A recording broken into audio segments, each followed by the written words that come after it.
ओम श्री साईराम। ओम श्री साई शक्ती प्रदाय नमः। भक्तांना शक्ती देणाऱ्या श्री साईंना आमचा नमस्कार असो। प्रद म्हणजे जो देतो तो भगवान श्री सत्यसाई बाबा हे शिवशक्ती अवतार आहे व ते आपल्या भक्तांना शक्ती, चैतन्य आणि सद्बुद्धी प्रदान करत असतात। शिवापासून आपणास आनंद, ब्रह्मानंद मिळतो, तर शक्तीपासून चेतना, धैर्य व बुद्धी मिळते। शक्ती प्रदान करणाऱ्या भगवान श्री सत्यसाई बाबांच्या चरित्रामध्ये अशा अनेक घटना आढळतील ज्यावरून हे लक्षात येईल की भगवानांकडून शक्ती प्राप्त झाल्यामुळे कोणता परिणाम होतो। जुलै 1957 मध्ये भगवान बाबांनी ऋषिकेश येथील स्वामी शिवानंदांच्या आश्रमास भेट दिली।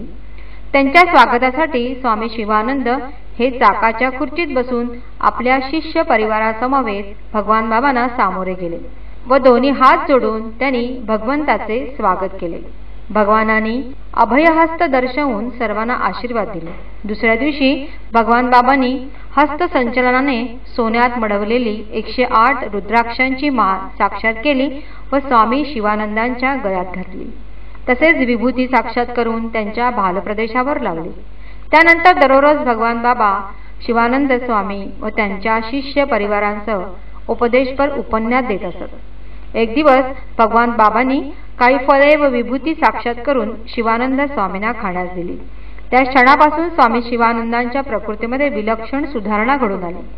भगवान बाबांच्या स्वागतासाठी जे स्वामी शिवानंद चाकाच्या खुर्चीत बसून गेले होते तेच स्वामी शिवानंद भगवान बाबांकडून शक्ती मिळताच स्वतःच्या पायावर उभे राहिले।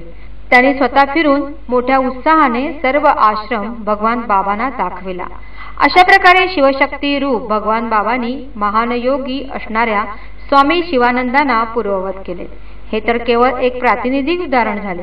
असे अनेक भाग्यवंत सद्भक्त आहेत ज्यांना भगवान बाबांच्या कृपेने सद्बुद्धी व चैतन्याची प्राप्ती झाली आहे। 1961 मध्ये भगवान बाबांनी बद्रीनाथ यात्रा मोजक्या भक्तांसमवेत केली। यामागचा हेतू भक्तांना केवळ देवदर्शन करून आणणे हा तर नव्हता, तर तिथे गेल्यावर भगवान बाबांनी प्रत्यक्ष शिवाने जी शंकराचार्यांना जी आत्मलिंगे दिली होती त्यापैकी एक जे नारायणाच्या मूर्तीखाली आहे त्याचे दर्शन भक्तांना करविले। त्याची विधिवत पूजा करून ते शिवशक्तीने भारून नंतर ते मूळ स्थानी पाठवण्याचे काम भगवान बाबांनी केले। अशा प्रकारे पुढे जेव्हा सौराष्ट्रातील सोमनाथ मंदिरातही जेव्हा भगवान बाबा गेले तेव्हा मूळ ज्योतिर्लिंगाचे दर्शन त्यांनी भक्तांना करविले। तसेच द्वारका, श्रीशैल्यम, पंढरपूर येथील दर्शनाच्या वेळी तेथील मूर्तीमध्ये पुन्हा चैतन्य प्रस्थापित करण्याचे काम भगवान बाबांनी केले। ते केवळ शिवशक्तीच शक्य आहे। ओम श्री सत्यसाई नाथार्पणमस्तु।